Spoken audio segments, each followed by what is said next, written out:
Tapi menjelang anak masuk sekolah dasar SD, SMP, SMA sampai perguruan tinggi, nutrisi yang dia makan harus lebih banyak ke otaknya daripada ke badannya.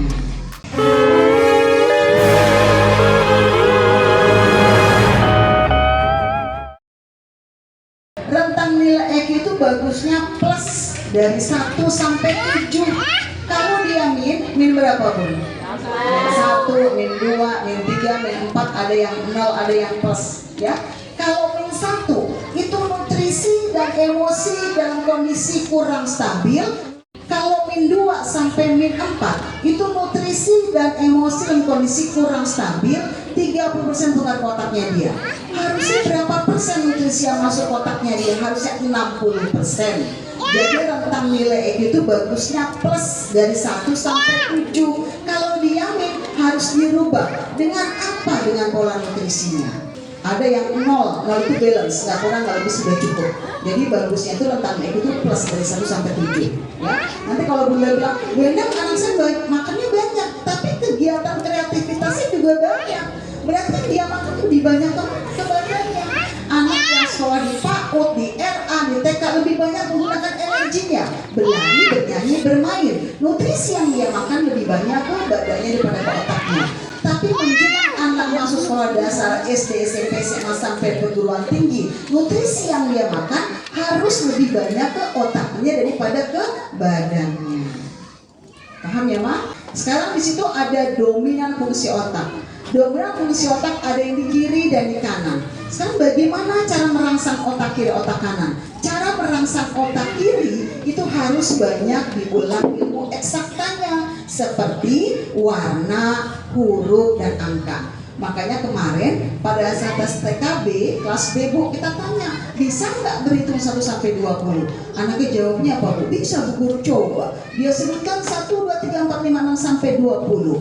Padahal saat kita kasih alat tesnya, anak itu bisa mengucapkan tapi belum bisa menulisnya. Kalau angka 6 yang gimana, Ibu? Ya perutnya gendut di depan. 20 itu kebanyakan 0 sama 2. Harusnya kan 2 sama 0. 11, 12 itu 2 sama 1. Berarti kan udah beda, Bu. Ya kan? Nah, terus kita kasih lagi soal huruf. Bisa nggak huruf A sampai Z? Bisa, Bu Guru, coba. Dia sebutkan A, B, C, D sampai Z. Setelah kita kasih alat tesnya, anak itu bisa mengucapkan tapi dia bisa menulisnya. Huruf A itu seperti apa, Bu? N itu yang kakinya 3 di bawah. Kalau W itu yang kakinya 3 di atas. Jadi merangsang otak kiri dengan ilmu yang pasti itu nggak bisa berubah di otak kiri. Merangsang otak kanannya dengan imajinasinya dia bercerita. Anak seusia kita tuh bisa bercerita, tapi belum bisa berlogika. Jadi semakin sering dirangsang antara otak kiri otak kanannya, tadinya tidak seimbang atau kurang seimbang, nanti bisa berubah menjadi normal. Manusia ini punya 4 sifat dasar. Anak itu punya sifat dasar 1 pada saat usia 25 tahun karena sudah balik dan dewasa. Kalau sekarang masih fleksibel, masih bisa berubah-berubah ya. Anak yang sifat dasarnya sanguin dia itu cenderung fleksibel. Ibaratnya seperti air. Jadi air itu kalau kita taruh di mangkok, dia akan mengikuti wadahnya ya, Ma. Kalau kita taruh di gelas akan mengikuti gelas. Air putih-putih kalau kita kasih teh berubah. Jadi kalau anak yang sifat dasarnya sanguin, dia itu cenderung fleksibel, gampang terpengaruh. Masa bagaimana cara menangani anak yang sifat dasarnya sanguin, cenderung fleksibel, gampang terpengaruh? Caranya harus diancam. Kesukaannya dia. Misalnya anaknya suka nonton TV, nggak suka belajar, Bunda ancam. Kakak kalau nggak mau belajar, nggak nonton TV, matiin TV-nya, remote diambil. Tapi aku mau nonton, Mak, belajar dulu. Itu anak sanguin. Makanya di rumah harus ada ditakutin, kalau nggak ayahnya bundanya. Kalau nggak takut dua-duanya, mau takut sama siapa?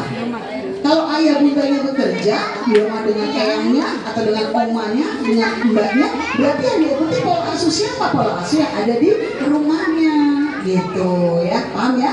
Sifat dasarnya kolerik, ada nggak yang kolerik, Ma? Ada ya. Anak yang sifat dasar kolerik cenderung tegas dan keras. Ibaratnya seperti batu. Batu itu keras, loh. Kalau kita pukul keras apapun lama-lama akan hancur.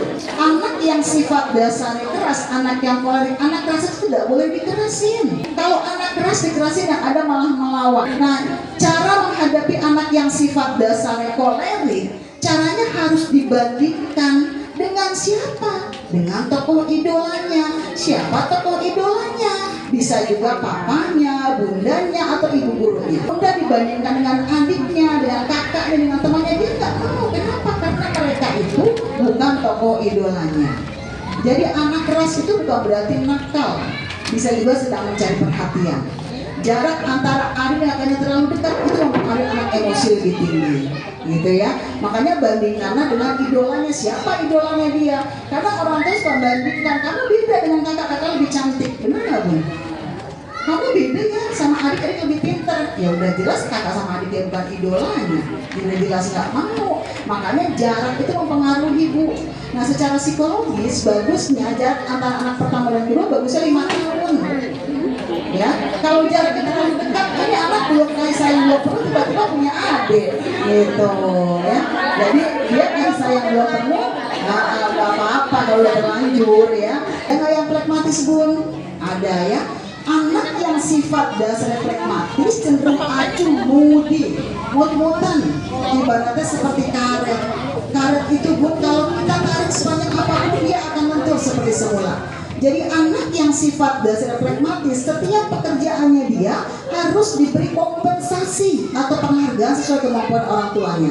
Ada anak yang tanpa diiming-imingi dia sudah tahu kewajibannya. Pulang sekolah sudah jadi PR, ada ya mah.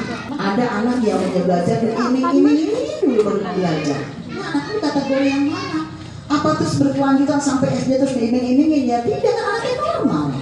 Dia masih bisa berkembang. Makanya tadi sosialisasi adaptasi itu penting buat si anak. Lingkup di TK dengan di SD beda Bu. Di TK itu kecil lingkupnya, dia cuma ketemu temannya itu saja. Pada saat di SD itu lingkupnya besar. Disitulah anak harus bisa membaca karakter seseorang. Ya. Nah yang terakhir melo, ada nggak yang melo Bu? Ada melankolis. Bapak melankolis anaknya. Nah melankolis itu perasa Pak, peka, baper, ya. Jadi nggak baper, jadi nggak boleh dimarahin, ya. Jadi ibaratnya kalau anak melo itu Bun, ya. Kalau anak melo itu ibaratnya seperti kaca.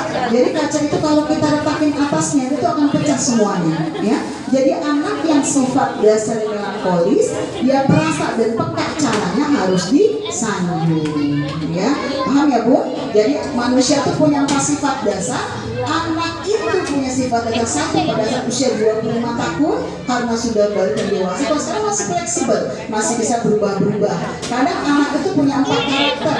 Kadang timbul kerasnya, kadang timbul melankolisnya, sensitifnya, kadang timbul pragmatisnya, mudinya, kadang timbul sanguinnya.